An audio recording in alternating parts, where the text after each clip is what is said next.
மட்டும் இவன் கிட்ட போகவே வெக்கமாக கிடக்கு எனக்கு. உண்மையாக பொம்பளை பிள்ளை மாதிரி கிடக்கு. அதை மட்டும் இல்லாமல் இவனை காப்பாற்ற வேண்டி கிடக்கு மிச்சாக்கள்கிட்ட இருந்து எல்லாரும் போய் அவங்களோட காய்ச்சல் வளமையாக நிற்கிற கதையும் கூட கதைக்க மாட்டாங்க.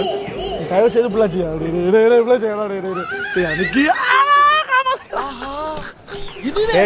பாடுறா இந்த பாக்கியம் உனக்கு எங்கடா கிடைக்கும்?